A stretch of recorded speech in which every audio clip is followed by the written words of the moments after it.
Oi pessoal, tudo bem com vocês? Na última aula a gente falou sobre as memórias cache e a gente viu 7 elementos que influenciam no design dessas memórias. E um desses elementos que a gente comentou era as funções de mapeamento. Então nessa aula a gente vai estar focando e vendo mais detalhes quais são os tipos de funções de mapeamento que a gente normalmente utiliza na construção de memórias cache. Então, relembrando a motivação de ter funções de mapeamento, a gente sabe que a memória cache ela vai ter um espaço de armazenamento bem menor do que a memória principal. Então, em determinado momento, ela só vai conter uma pequena porção dos dados que estão na memória principal. Então, uma linha da cache ela vai poder armazenar mais de um endereço da memória principal. Ou seja, vai poder armazenar diferentes dados localizados em diferentes endereços da memória principal. E aí, por isso, para a gente conseguir saber em qual linha de cache um determinado dado na memória vai ser alocado, vai ser copiado, a gente precisa dessas funções de mapeamento, que vai fazer essa relação para a gente. E aí a gente falou sobre 3 funções de mapeamento. O primeiro é o mapeamento direto, onde cada elemento da memória principal só pode ser mapeado em uma única linha de cache, ou seja, você tem essa forma direta, né? Você não tem escolhas de linha, é somente em uma determinada linha.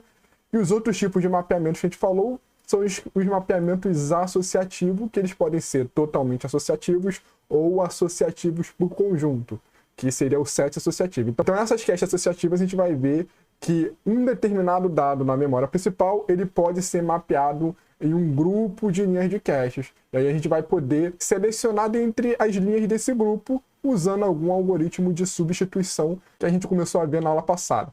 Então vamos começar vendo a primeira função de mapeamento, que seria o mapeamento direto. Então a gente pode observar nessa figura que aqui mostra um exemplo da memória principal, onde a gente vai ter vários elementos que vão ser mapeados na memória cache representada aqui acima. Então a nossa memória cache ela vai ter um total de 8 linhas de cache, e a gente percebe que a quantidade de endereços da memória é bem maior do que 8. Então como é que é o mapeamento direto? Ele basicamente vai pegar cada um dos endereços iniciais e ele vai estar associando consecutivamente todos esses endereços nas linhas de caches consecutivas. Então aqui, por exemplo, esse primeiro endereço ele vai ser mapeado na primeira linha de cache. Esse aqui, que é o bloquinho cinza, ele vai ser mapeado na segunda linha de cache e assim sucessivamente. Então a gente pode perceber que todos os endereços dessa região que eu marquei, eles vão ser armazenados consecutivamente nessas 8 linhas de caches da memória cache. E aí os próximos blocos, né, os próximos 8 elementos, eles vão ser mapeados também na mesma posição, tá? E assim sucessivamente. De 8 em 8, eles vão preenchendo a memória com mapeamento direto. Então reparem, pessoal, que aqui nessa região de cinza, esse segundo endereço ele vai ser mapeado na segunda linha de cache. Então vou marcar ele aqui, ó. Esse aqui seria o endereço 1. E o endereço 9, ele também vai ser mapeado na mesma região. Então repare que para cada endereço a gente só tem uma relação 1 para 1, né? Um endereço ele só pode ser armazenado em uma linha de cache. E uma linha de cache ele pode ser copiado diferentes informações.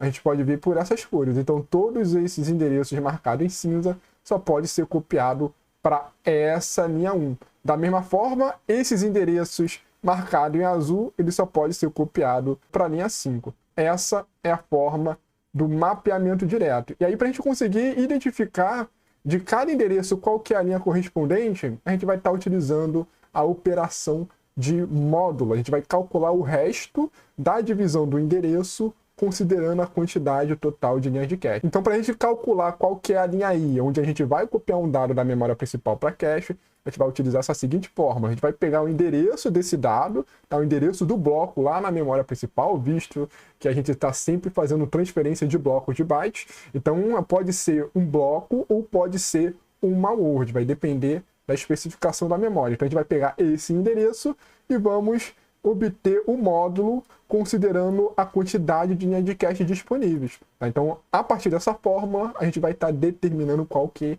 é a linha de cache. Então, repare, por exemplo, que aqui no endereço 1, né, a gente vai fazer o módulo com o total de linhas de cache. Aqui a gente vai ter 8 linhas, então 1 módulo 8, o quociente vai ser 0 e o resto vai ser 1. Da mesma forma, quando a gente pegar esse endereço 9, a gente vai fazer a mesma fórmula. 9 módulo 8, a gente vai ter que o quociente é 1 e o resto é 1 também. Então repare, né, que todo mundo que tiver o resto 1, quando eu considerar o módulo 8, ele vai ser armazenado nessa linha de cache. Essa vai ser a fórmula do mapeamento direto. E aí, como é que a gente vai estar identificando qual que é o endereço correto quando a gente fizer o acesso na memória cache? A gente viu que a linha de cache, ela pode estar armazenando diferentes endereços da memória principal, diferentes dados da memória principal. Então, para a gente saber qual desses dados de fato está sendo armazenado, a gente vai ter um campo, né, uma informação que a gente sempre vai salvar na memória cache, que é o campo de tag, que é o campo de rótulo. A gente vai estar obtendo esse campo de tag analisando os bits que vão ser utilizados no endereçamento. Então, por exemplo, se a gente tiver uma arquitetura onde o endereço da memória tem 32 bits, a gente vai utilizar os bits menos significativos para estar selecionando qual que é a linha de cache, e os bits mais significativos, eles vão formar o campo tag. E aí assim a gente vai estar, sempre quando acessar uma linha da cache, a gente vai ler esse campo tag e vai comparar com o campo tag que está vindo do endereço que quer ser acessado. Então, se esses campos tags eles forem iguais, então significa que o dado está armazenado na cache. Caso contrário, ele não está armazenado. E além disso, a gente vai ter uma outra informação em cada linha de cache, que é o que a gente chama de bit válido, que é para saber se a informação que está na linha é válido ou não, se ela está atualizada ou não. Então, se o bit ele for igual a 1, significa que o dado ele está presente, ele está atualizado. Se for 0, ele não está atualizado.